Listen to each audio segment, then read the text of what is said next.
I am Benjamin Darren, and we're here at the culinary class at the LISD Tech Center. And here we're here today for Gourmet Gone Wild. And here we have a teacher, or a chef rather, going over different ways and forms of cooking wild game. Gourmet Gone Wild is actually kind of a division through kind of the Department of Agriculture, and they go around and kind of inform usually college level people or really anyone in urban areas about wild game and what kind of the state of Michigan has to offer.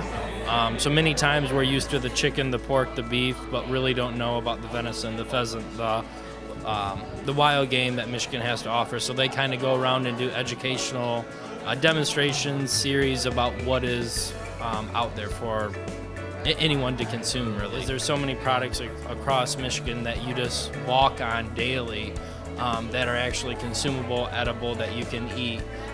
And just having that knowledge of knowing what to look for. Well, at first it brings into perspective how delicious wild game can be.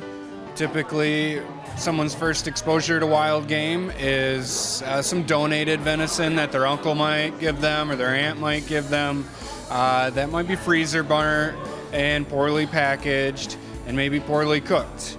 This first exposure will be cooked much better. It's processed in a very clean and quick method that makes it taste much better in the long run.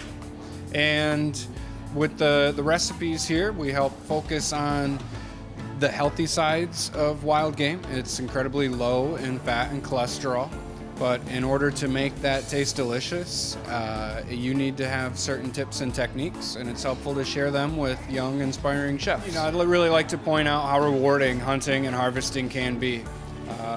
Folks might be familiar with gardening and the incredible reward you get from watching something grow in your own garden, harvesting it and cooking it for dinner. It really is a whole story. The same can be said with wild game, with fishing and hunting and harvesting.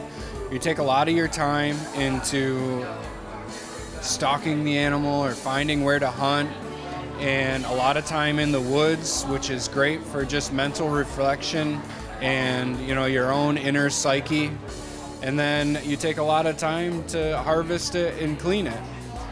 And when you serve that meal at your dinner table, it really creates the story, and you get a full, rewarding experience. I mean, I've learned a lot through watching him cook and trying some of these foods. Like wild game is something I've never really tried and tastes pretty good. He showed us a lot about how to find and identify plenty of plants and other types of foods. The teacher brought you into this class because she thought it would be a good experience for the natural resources class to also experience as well. How do you think this is going to benefit your class in the long run?